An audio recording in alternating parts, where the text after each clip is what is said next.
চট্টগ্রাম মহানগরীর দক্ষিণ চট্টগ্রাম এবং দক্ষিণ চট্টগ্রাম চট্টগ্রাম মহানগরীর প্রবেশদ্বার হইল শাহ আমানত সেতু। চট্টগ্রাম দক্ষিণ জেলা সহ কক্সবাজার উড়ুন্নজি যাতায়াতকারী লাখ লাখ মানুষের ইন্দি নিত্য যাতায়াত, যে কারণে এডে আগে বৃহস্পতি এবং শুক্রবারে জাম লাগতো দেখা যাইত, কিন্তু এখন ওই যে বেশি শুক্রবার নয়, প্রায় প্রত্যেক দিনই সন্ধ্যার পরে এটা এত ভয়াবহ জাম থাকে যে এই এলাকা গাড়ির গড়ি ফারাতে মাই সত্যি 2-3 ঘন্টা লাগে যার গই। মাঝে মাঝে দিনব্যাপী এই যানজট এটা দেখা যায়, যে কারণে এটা ভোগান্তিত পড়ছে সাধারণ এবং কর্মজীবী মানুষও। শুধু তাই নয়, এই রুটি রোগীবাহী যেসব অ্যাম্বুলেন্স চলাচল করে ইনুরই কি অবস্থা, এডে জামত আটকা থাকিয়ে রোগীগুলোর অবস্থা বেহাল হয়ে যায়। ইয়ের মানুষের এটা দুর্দশার শেষ নাই। ইন্দি চলাচলকারী মানুষ হলে হই প্রথমত গাড়ি বাজ্যি, দ্বিতীয়ত ইঞ্জিনিয়ার জীবে আসিল, ইঞ্জিনিয়ারের পরিকল্পনা মিজিয়ে গাড়ি বৃদ্ধি বাড়িব ভবিষ্যৎ পরিকল্পনা নোয়াছিল, তারপরে সিএনজি বাড়ি গিয়ে গুই এবং এখন সবচেয়ে যে বড় সমস্যা গিয়ে অটো রিক্সা সমস্যা বেশি হয়ে গিয়ে টোল আদায় করতেছে। এখানে বেশিরভাগ লোক নতুন, যাগুলো এন্ট্রি করতে একটা গাড়ি সর্বোচ্চ 5 থেকে 7 মিনিট নিতেছে, যার কারণে এতগুলো যানজট বাঁচতেছে, যার কারণে আমাদের সময় নষ্ট হচ্ছে, জাম বেঁচতেছে, বহু দূর জাম চলে যেতেছে। যানজট মুক্ত নির্বিঘ্ন চলাচল শাহ আমানত সেতুর টোল প্লাজা ইতিমধ্যে 7-8 লাইনত উন্নীত করা হইলেও সমস্যার কোনো সমাধান নয়। সড়ক ও জনপথর সিদ্ধান্ত অনুযায়ী মসজিদটেক টোল প্লাজার দুই পাশে 12 ফুট রাস্তা সম্প্রসারণ করা হইব ভবিষ্যতে, কিন্তু হতে হইব এই হাত শুরু হইব হতে শেষ হইব ইয়েন জানা নাই। মাইনসি মনে করেন এতদিন পর্যন্ত এই দুর্ভোগ তাড়াতে ফহানি পড়িব।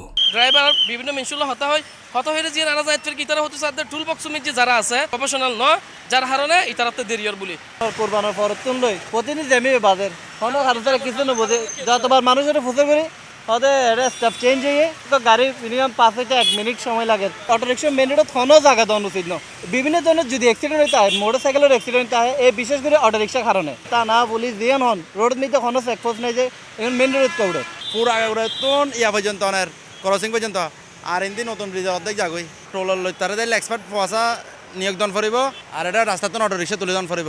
টুল বক্সের যারা দায়িত্ব আছে ইতারা নারা হতা হয়ে যায় ফেরকি দি 5 আগস্টের পরে বেটে এতদিন ইতারা নো আছে যেসব গাড়ি এখন বস্তু রেজিস্ট্রেশন ভুক্ত আছে, রেজিস্ট্রেশন ভুক্ত গাড়ি এগিন আইলে ইতারাতে 2-3 সাইকেল লাগে দে একখান গাড়ি ছাড়তে, কিন্তু যেসব গাড়ির বিএটিয়া নেই এগিন ইতাতে নাম্বার এগিন তুলিয়ে ইতারাতে কি গরম পড়ে, যার কারণে আর বিভিন্ন গাড়ির নাম্বার প্লেট বুঝানো হানি তাতে নাম্বার তুলিয়ে ইতারাতে এই গাড়ি এগিন সারাম পড়ে, যার কারণে এটা জাম বাজার।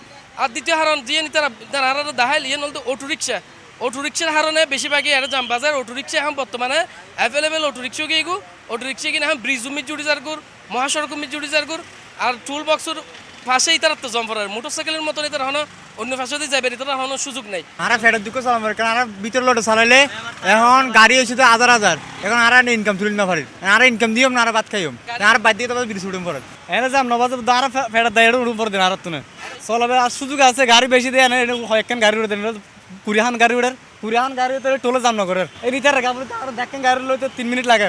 বাংলাদেশের অন্যতম পর্যটন স্পট কক্সবাজার, আর কক্সবাজার রোড দিয়ে চলাচলকারী বেশিরভাগ মানুষের যাতায়াত ইন্দি, যে কারণে এই শুধু দক্ষিণ চট্টগ্রামের সমস্যা নয়, পুরো বাংলাদেশের একখান সমস্যা এর দাঁড়াই।